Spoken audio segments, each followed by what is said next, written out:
Well, hello and welcome back to Engineering 211 Statics, and I wanted to start with a new chapter and continue on, that being internal forces. So I want to start to look at things and ask the question, what are the internal forces here or there or somewhere else as we prepare to get our skills built so that this spring we can come back in Strengths and Materials and start to talk about what kind of stresses those internal forces lead to and whatnot.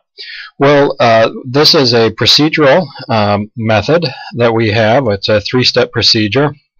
And the first few problems will probably be so easy you might say that, well, I really don't need a procedure. I can see that almost intuitively. But our problems are guaranteed to get more difficult. Certainly when we get into bending problems, it's not going to be particularly intuitive at all. So I think it's important for us to practice this methodology and build some confidence in it. So our method is to draw a free body diagram of the whole piece or structure and solve for the support reactions. And occasionally we'll break these rules, but most of the time we need to follow them. That you draw a free body diagram of the whole thing and solve for the support reactions. And then you draw a free body diagram of each section where the load changes and solve for the internal forces. That's the second thing that you do. And then finally, you plot it. Now, one thing we have to be careful of is when we look at internal forces, if I put my internal forces in tension and you put them in compression, our graphs may be differ. So we need an agreed upon way of doing this. So at this point, when we solve for those forces, let's say that we had a problem here. Maybe a simply supported beam. And we could put a variety of loads on this thing. We could even put an axial load into it. We might put a bending moment into this thing. We could even have a transverse load. And if I cut through this thing and I slice through this, what does this look like? Well, over here on the left-hand side, and then the right-hand side,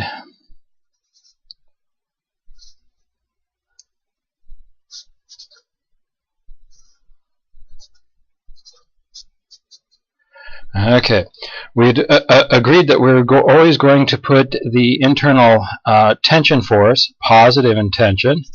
So we'll have something like that. So we'll always make tension positive. We'll talk about torsion in a little bit. I'm not going to clutter up this drawing with torsion. But eventually we'll have to talk about shear, internal shear, and internal bending. So we'll talk about these as the tension, and then we will talk about the shear. So we'll say that that's V and that's V, and then we'll talk about this bending moment, M, and this bending moment, M, like that. So if I'm looking at this section, the left-hand side, I'll always draw my shear down and my moment counterclockwise. If I'm looking at the right-hand side, I'll draw the shear up and the moment clockwise. You can imagine if you were to slide these back together, then all of these would cancel out as you connected it back together. So these are just things that I need to remember as I go through this process, so that my plot looks like your plot looks like the author's plot. Well, with this in mind, let's go ahead and tackle an example. It's probably the best way to get this off the ground. And let's say that we wanted to come up with the load diagram, what the internal forces look like in a problem like this. So a problem here, an axial problem. And we're going to say that we have 10 kips here, and I'm going to say that I have 7 kips applied there, and we'll say that that's applied at the center point, L over 2 and L over 2. I'm not going to commit to the length. I don't know that I need to. So I'm going to go through this process, and step number 1 is to solve for the support reactions. So something like this, 10 kips and 7 kips, and I can put the reaction in here. If I sum the forces in the horizontal direction, setting that equal to 0, I come up with 10 minus 7 minus r, so r turns out to be 3 kips. Okay, simple equilibrium so far. One thing sometimes say, well, this is a fixed support, so you should have a force like that, or you should have a moment here. Well, if you go through summing moments, these forces are all in a line, so that's going to be 0. If you sum the forces in the vertical, all of these are horizontal, so that's going to be 0. So I usually, in this case, don't even put those on. Well, then we want to go to step number 2. And with step number 2, I want to take some sections here, so I'm going to slice through this thing in this region. And I'm going to slice through the thing in this region. And we'll talk about x starting at the left-hand side and moving to the right-hand side. So with that, I'm going to look at step number 2. I'm going to say for x between 0 and L over 2. So for x between 0 and L over 2, and probably maybe I'll take the equals off. Things get a little funny when it's right there at those points. So if I look at the, for x between 0 and L over 2, I'm looking at the left-hand side. So what's that going to look like? Well, we found a reaction here, didn't we? That was 3 kips. And I'm going to go ahead and put this in tension like that. And if I sum the forces here in the horizontal direction, setting that equal to 0, what do I have? I have T minus 3 kips, and I can conclude then that T is equal to 3 kips, isn't it? Okay. Now I also need to, as I continue on with 2, talk about what happens when x is between L over 2 and L. So in that case, I might have something that looks like this. If I continue on thinking about the left-hand side, where I have this tension, I'll go ahead and call this T, and I'll say that I have the 3 kips here that we found, and I'll put the 7 kips there. So in this case, if I sum the forces in the horizontal direction, setting it equal to 0, I have T minus 7 minus 3, and sure enough, when I solve that, T turns out to be equal to 10 kips. Okay. Now, I could, if I wanted to, and some of you might be asking, could you have done the right-hand side? We sure could have. Looking at the right-hand side,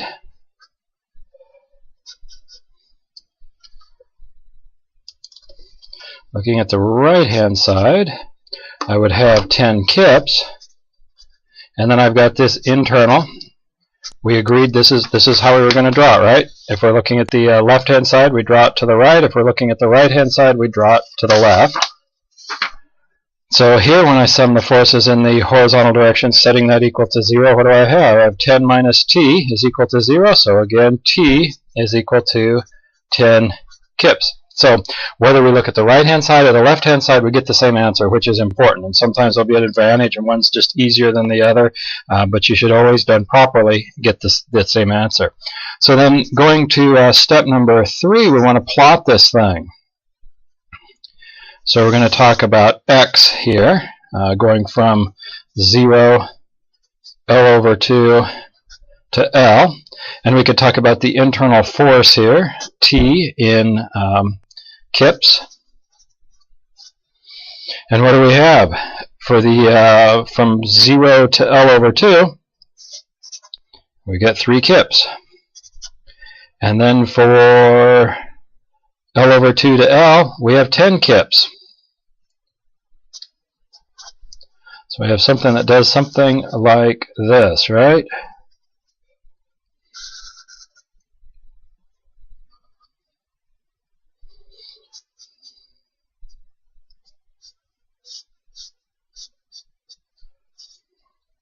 So that would be our diagram, which gives us some good information. Like I said, these problems start out pretty simple. A lot of you could have come up with this diagram just by inspection.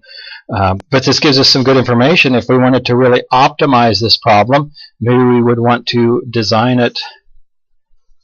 To optimize it, maybe we want to design it like this, right? Because we have less force in this region here and more force in that region there. We have to be careful of stress concentrations as we build this, and then you have to weigh the issue. The manufacturing of this may cost more than just using one piece. If we're going to send it to the moon, maybe the weight savings is worth it. If we're going to put it on a cruise ship, maybe the weight savings isn't worth it. So all those things you have to analyze as an engineer to make sure that you've got a good design. The other thing, of course, if someone comes along and they just have to put a hole through it, we got a plumber or electrician that wants to cut a hole in this thing. Where would we recommend putting the hole? In here or in here? Well, we'll talk more about that in strengths of material, but it looks like we've got a lot less load in here, so this would probably be the preferred region if we had to have a hole or a discontinuity or something like that. So we can start to make some good conclusions, some good observations with this. Well, let's continue on. The problems will probably just get progressively more and more challenging as we go through this. Let's try a problem that maybe has a distributed load. So let's say that we've got something maybe hanging under its own weight, and we have that it's 20 feet, and we have this distributed load due to its own weight that is 50 pounds per foot. And I'd like to diagram this. Well, I know this is probably a gravity load, but I'm going to roll it over on its side so I get something that I'm a little more used to looking at.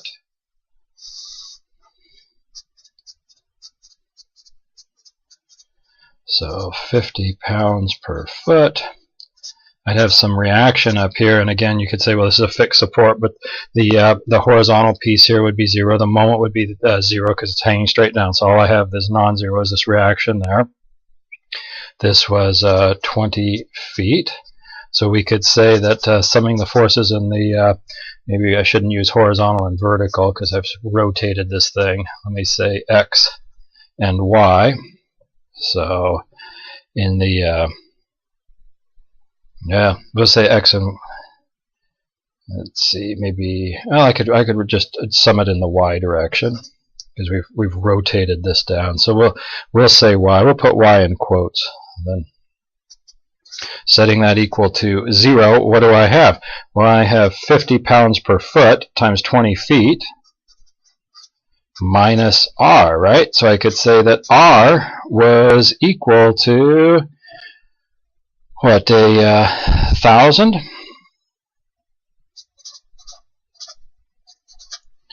Okay. And now, we could, if we wanted to, when we start taking sections, I could take a section here and there and there and there. Eventually, you'd get tired of watching the videos and probably go to the dean of students saying that I, needed a reset or something.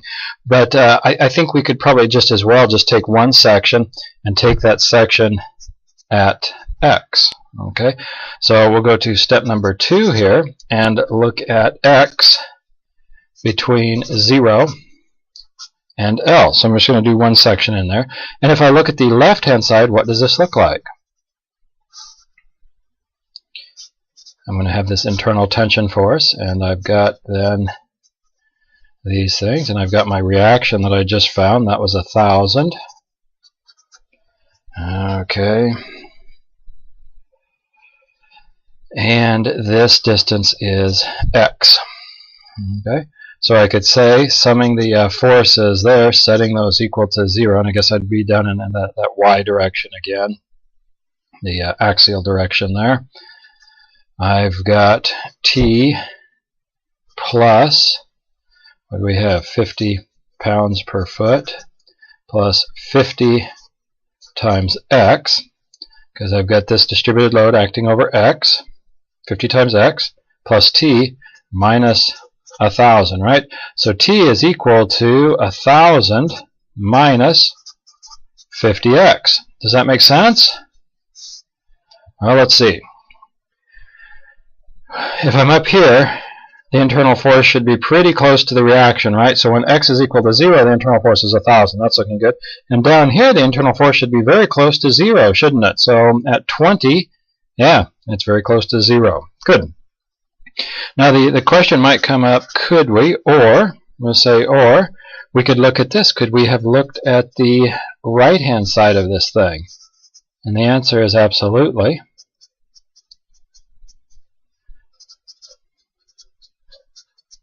I'd still have this tension there. The only tricky part about this is this distance is no longer x. This distance in here is 20 minus x. 20 minus x. Because if x is starting here and going this way, you couldn't have x then down here. So if I go through this, if I sum the forces, setting those equal to 0, what do I have? Well, I have 50 times 20 minus x. That's the distance. Then I've got to subtract t. So when I solve for t, what do I have? I have 50 times 20 minus x, which is going to be equal to 1,000 minus 50x. I've seen that before. So that works out okay. You just have to be very careful with that distance. And sometimes we want to do this side, sometimes we want to do that side. Well, if we're careful, we should never get a mistake, but one way might be quite a bit easier than the other. So whether I use this equation here or that equation, if I go to step number 3 and look at the plot, so there's x, apparently in feet, going from 0, 10, 20. And what do we come up with? When x is equal to 0, we are at 1,000, right? And when x is equal to 20, we're at 0. And we have, what kind of equation is that? That's first order equation, isn't it? So it's a straight line. I didn't do much of a straight line there. There, we'll make it big. So it's something like that. So there's more load when you look at this thing. There's more load in here than there is in here. So when you look at a stalactite stuck to the ceiling of a cave, and it has a shape like this, it's a pretty efficient shape. It's thicker where it needs to be and thinner where it doesn't need to be. And there's obviously probably other reasons for that, but that's a happy coincidence. So, or maybe by design. Anyway. Good. Very good. Well, let's continue on. We've done a concentrated axial problem. We've done a distributed axial problem. Let's work and move on to torsional. So with torsional loads,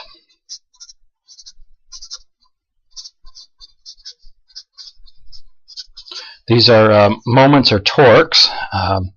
And the way we're going to do this, and they come up in a variety of places. I mean, you could look at the shaft of a screwdriver.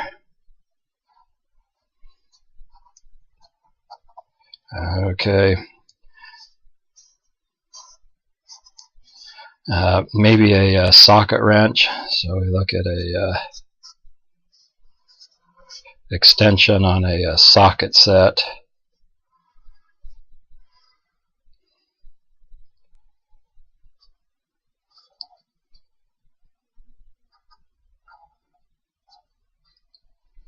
Okay, so you can put a socket on this and the ratchet on that end. And if we were to look at a section here, we'd have a torsional loading. If we look at a section here, we'd have torsional loading. Before we'd think that you know, this is something that you only get in drive shafts and these mechanical devices. Let's not lose our civil friends here. Let's say that we've got a signpost, and this comes down to a foundation. We put in a big block of concrete down there. We've got this rigid sign that hangs out of here, and we've got the wind blowing on that. That's going to try and cause a torsional load in there, very much like the shaft of this socket set or the shaft of this screwdriver. And what that looks like is going to look like this. I mean, if I turn it on its side and take those pieces, I would have a torsional load there, and then a torsional load there. And sometimes when you draw this, people have a hard time seeing it, and they, you know, you think you have to close one eye and squint the other before you finally see, I finally see it. Well, what we want to do is we can take this and we can use the right-hand rule, lots of right-hand rules, but I can turn it into something that's a little easier to see and describe. So with a right-hand rule, what I do is I take the fingers on my right hand, make sure you're using your right hand, and I wrap my fingers around in the direction of this torque, so and my thumb points that way. And so I will now use a double arrow there. So if this is some torque, this would be some torque, and it's indicated with a double arrow. Then over here, hopefully this is in equilibrium because these are going opposite, so it's not going to start to spin. Hopefully this is the same. So I take my right hand, put my fingers in the direction of that one, okay, and my thumb points to the right. So I would have this double arrow there. So if we have some torque there, we'd have some torque there. So I think this is probably a little easier to see than that. So if someone's using the right hand rule to describe torque and you see these double arrows, that's what's going on. Okay. Well, let's tackle a problem now that we've got that out of the way.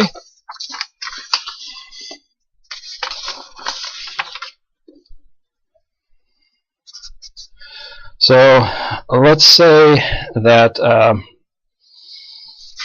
what's a good way to do this? Maybe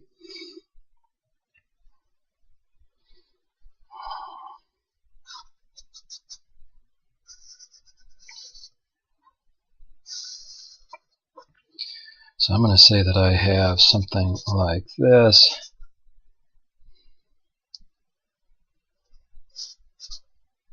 A couple of torques applied. I'm going to say this is 25 pound-feet, and maybe this is 25 pound-feet, and we could say that this is at L over 2 and also L over 2. It's a little like the axial problem, and I think you will see some other similarities between that. So in step number 1, what I want to do is I want to solve for the reaction. Because what I'm trying to do is I'm trying to plot this thing. So I got 25 pound-feet and 25 pound-feet, and then over here, and be careful, this is 25 pounds-feet, pounds times feet. This is not to be confused with the distributed load that we had back on this that was pounds per foot.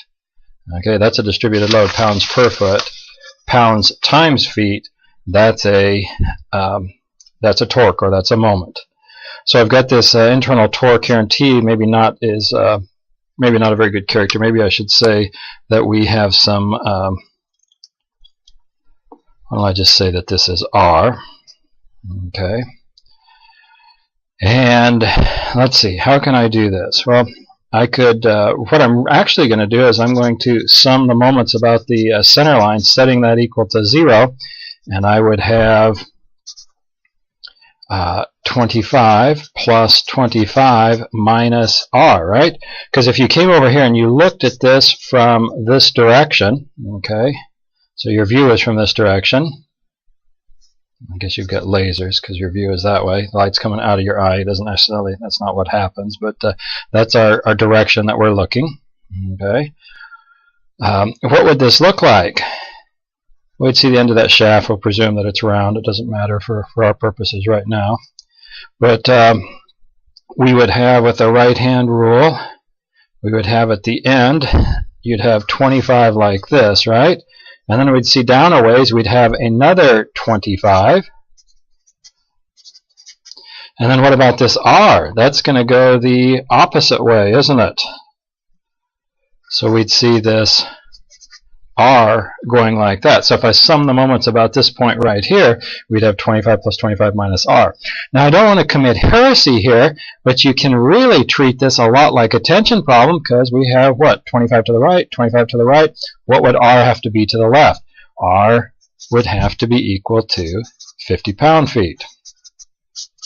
Okay, so we've got something like that. So you could actually, and again, these are not tensions, these are torques, but you can mathematically, your accounting system can be really the same as if you were to have a tension.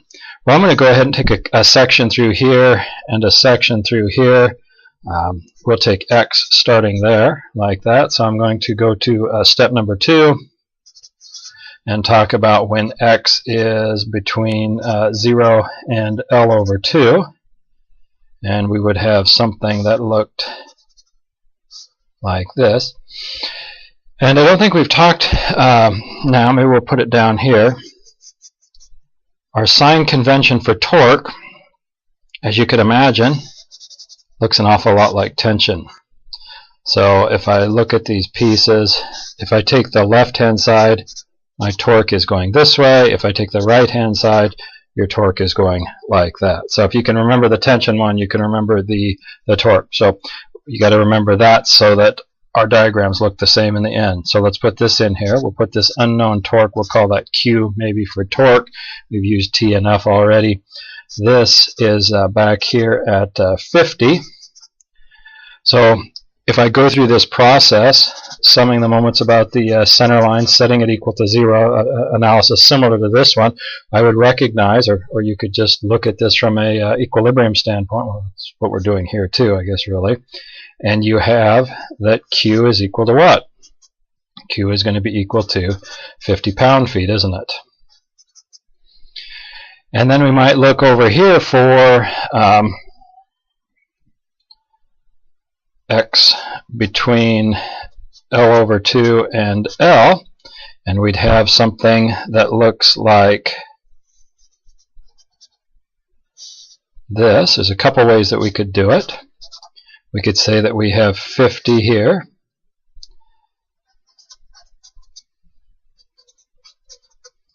and then I have 25, and then I have that internal torque Q, which, let's see, if I got 50 this way and 25 that way, what does Q have to be? Q has got to be 25 pound-feet, doesn't it? Okay. Could I do this looking at the right-hand side? Sure. What do we have here? 25. Internal torque. What's Q have to be? Q'd better be 25. Either way, you come up with this thing. Okay. So when I go to plot this, what's that plot look like? Well, here's X going from 0 to L/2 to L. And here is our internal torque in pound-feet.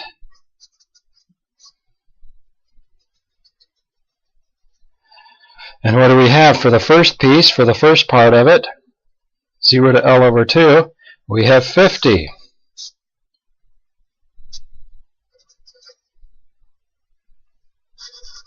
And then what happens? Drops down and we have 25, right? Okay. So when you look at something like this, if someone needs to come along and cut a hole in this, probably putting it out here is maybe a good choice. If we have want to have a stepped shaft, if we're really concerned about weight, we could build the shaft like this, right? Okay. Again, we'd have to be careful of stress concentrations in there. We'll talk more about that spring term. But you can start to see how we could get some advantage out of this. So I didn't go through summing up the moment like this each time, but that's effectively what we were doing. Once you put these double arrows in, you can really just keep track of what's going to the left and what's going to the right. And again, I don't want to commit to static heresy, get charged with that. That sounds like a pretty serious charge, but you can really treat these very much like axial for accounting. They aren't. They're torsional loads, but the math, the accounting, is going to be the same as for axial. Well, that's torsional loads. The last type of loading, so we've done axial, we've done torsional, and the last type of loading, and where we're going to spend an awful lot of time, is with transverse loading. So let's look at that. So transverse loads.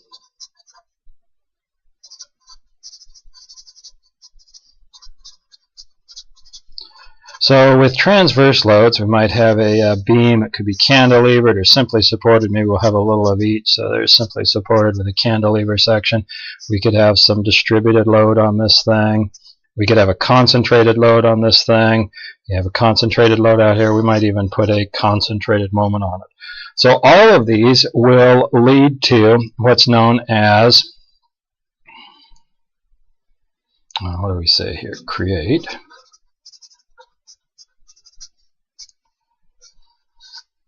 Internal shear. So all of those are going to go to creating internal shear and internal bending. And sometimes we'll say bending moment. Okay, and the shear we give the symbol V, and the bending moment we give the symbol M. And we want to use a capital V because lowercase v eventually we'll talk about deflection. That will be spring term. So that's what we have. I guess we should talk a little bit about what those are. These are harder to see, certainly, than the axial and torsional. And a good example of this is if we go with a cantilevered beam, and let's take a very short, stout cantilever beam, and we put a large load on it. And we would expect this in a failure, if we thought about how this might fail, it might fail like this.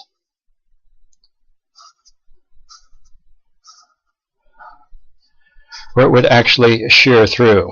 In the Kansas City Skywalk disaster, worst structural disaster in U.S. history, actually failed in shear like this, very similar to this. And we'll talk about that in strengths and materials, something that's unfortunately a good case study. If we had a cantilever beam that had some significant span to it, or some significant distance, and we put a load out here, how do you think that would fail? You might think that that would bend down like this, right? Okay, and you'd start to see maybe buckling in here, maybe start to see some cracks in there as you looked at that. So this would fail in bending,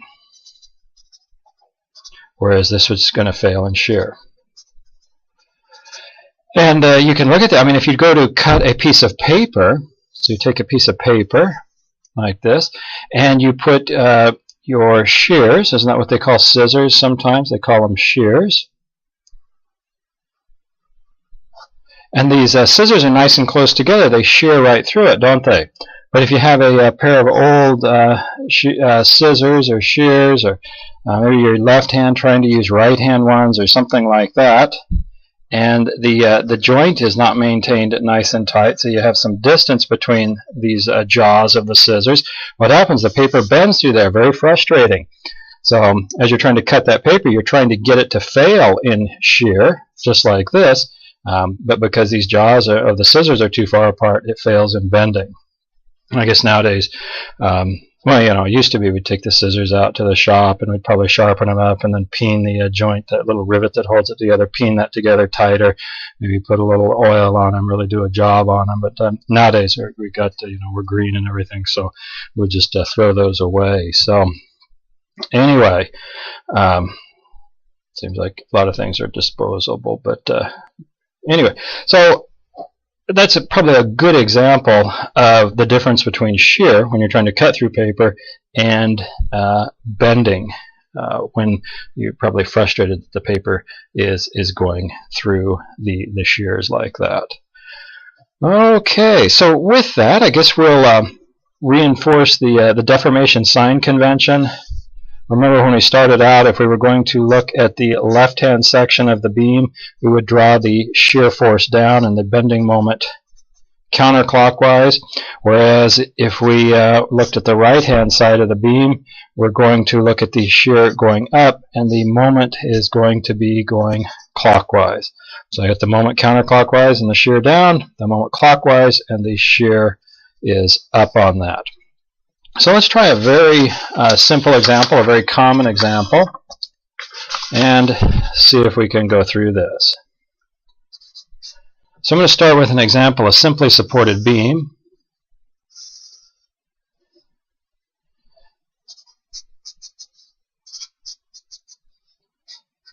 With some load P, and we're going to say that this is L over 2, and this is L over 2 also. Okay.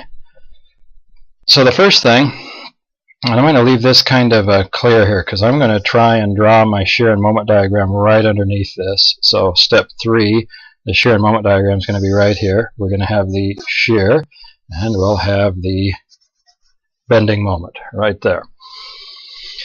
Okay, so if I want to, step number 1, find the reactions. I would have, what, R1 and R2 and then R3. We have then P at L over 2 and L over 2. So if I sum the moments about the left-hand side, setting that equal to 0, I have P times the distance L over 2 minus R3 times L. So R3 turns out to be equal to what? P divided by 2. If I sum the forces in the vertical direction, setting that equal to 0. Again, these are just equilibrium. I'm moving through these fairly quickly. You got to get them right, but I assume you're hopefully pretty comfortable with this. The vertical direction, we have R2 plus R3 minus P. If you put P over 2 in for that, you conclude that R2 has to be what? P over 2 also. And I think that makes sense. If this is balanced, R2 and R3 would both be supporting half of that. Okay. And if we wanted to, we could sum the forces in the horizontal direction, setting that equal to 0. So R1 is equal to 0. So then what I want to do is I'm going to take a section cut through here, and I'm going to take a section cut through there. So I'll first cut through at x between 0. Let's say x is between 0 and L over 2. So what's that look like? Well, I have something like this. I'm going to have this horizontal reaction is 0, so I won't even put that in there. I'll just put R2 in, which was P over 2. I got to go back and I remember my sign convention. I'm looking at the left-hand side, so shear is down, and the moment is counterclockwise. And I'm just going to L over 2, so I don't have to worry about that. The value of P, do I? This distance becomes x. So when I sum the forces in the vertical direction, setting those equal to 0, I have P over 2, that's going up, minus V. I think that's all the forces I have, so I can say that V is equal to P over 2. Okay.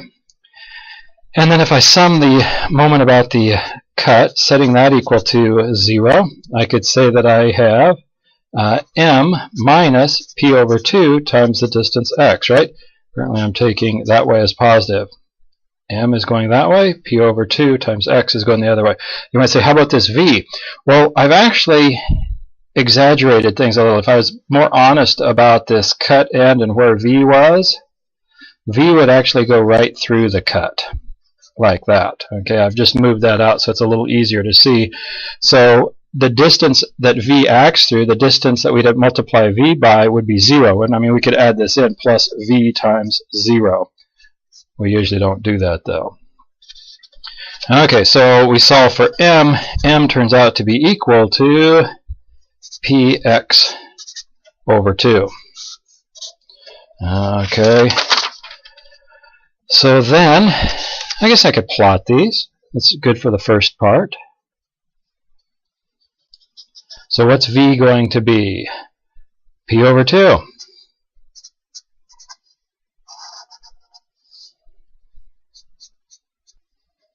And what is M going to be? When x is equal to 0, I get 0, don't I? When x is equal to L over 2, what do I get? If you evaluate this at x equals L over 2, you end up with what? M is equal to P over 2 times L over 2, which is PL over 4? Yeah, PL over 4.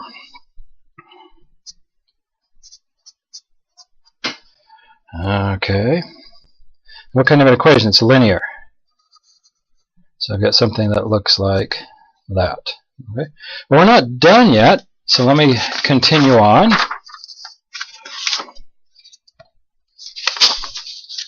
And let me talk about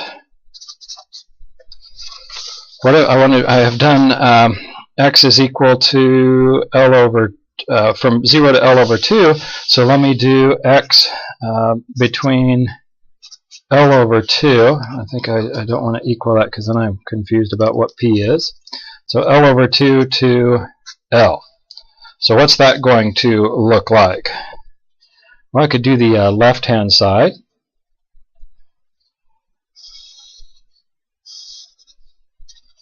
where I've got the value of P there, L over 2.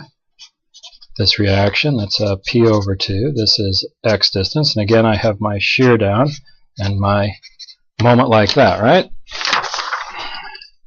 So I could say then that summing the forces in the vertical direction, setting that equal to 0, I have P over 2 minus P minus V. So V is equal to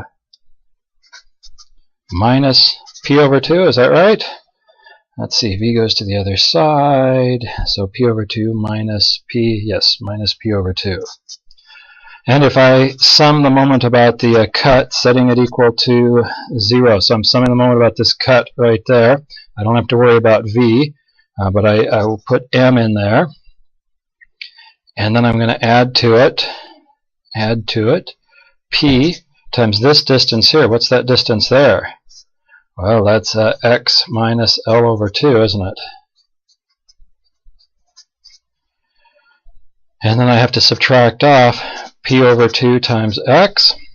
So I could say that M is equal to, solving this thing, P times L over 2 minus X, switch the order of that, plus P over 2 times X, which gives me PL over 2 minus PX plus PX over 2, which is PL over 2 minus PX over 2. Isn't that right? PX minus, yeah.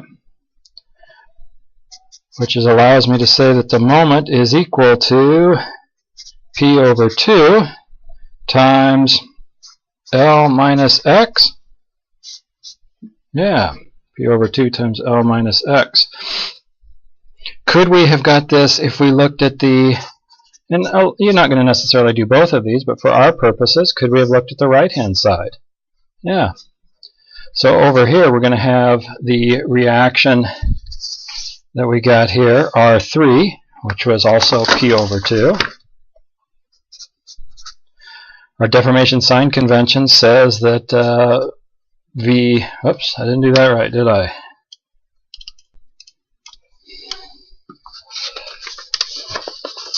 Our sign convention I'm using, I had used this one before, but now I'm going to use that one, right? So shear's up, moment's clockwise.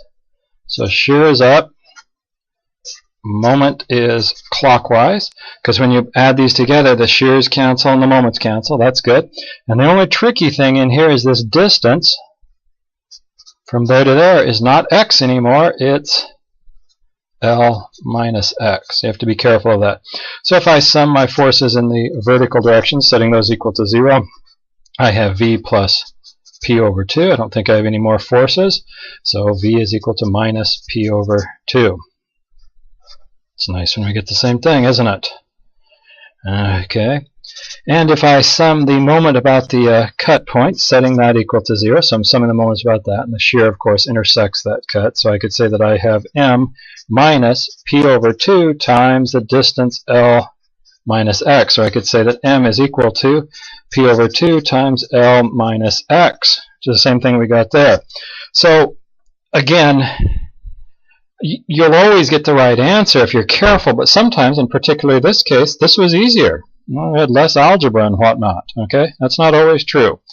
Certainly, we're probably fairly happy when you get to this and you saw the same thing. That's good news, right? So let's take these, whether we use these equations or whether we use these equations, and go back to our graph. And we have minus P over 2. So here we are at minus P over 2. So I have something like that. And then how does this moment equation work? I'm doing this equation, P over 2, L minus X. So when X is equal to L over 2, what do I have? P over 2 times L minus L over 2, PL over 4, right? And then when X is equal to L, you're back to 0. Okay, this is with X equals L over 2, and this is X is equal to L. So if I'm back to 0 and it's linear, I get something like this. Now there's kind of an interesting thing here. I mean, if we know that this distance is L over 2, what's the area under here? Well, I have L over 2 times P over 2, which gives me PL over 4, that value there. So that's not a coincidence, and we'll build more on that in the future. Well, hopefully that gave us an idea. I mean, what can we do with this? We recognize the largest bending moment is at the middle, and if maybe you've ever taken a plank, you're painting the side of a house or something, put it up on a couple of sawhorses like this, and then you stand in the middle of it.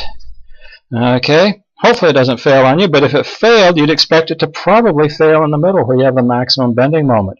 So again, if the plumber wants to come along, and we'll pick on the plumber because they like cutting holes, because they got to oftentimes have things at elevation, so it runs downhill.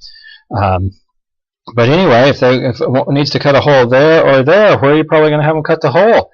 Hopefully not there. Okay, you can start to learn an awful lot from these diagrams. They're kind of difficult to make. This is one of the big areas. If you're going to successfully get out of statics, you ought to be able to do a free body diagram and solve for reactions, and you ought to be able to come up with a shear and moment diagram. So we'll do this again when we get to strengths and materials. We're going to do it again in the short term for the next lecture as we continue to practice on this and also recognize some of these relationships and maybe come up with a shortcut method. So lots of exciting stuff to do in the future. Thank you for watching, and take care till then.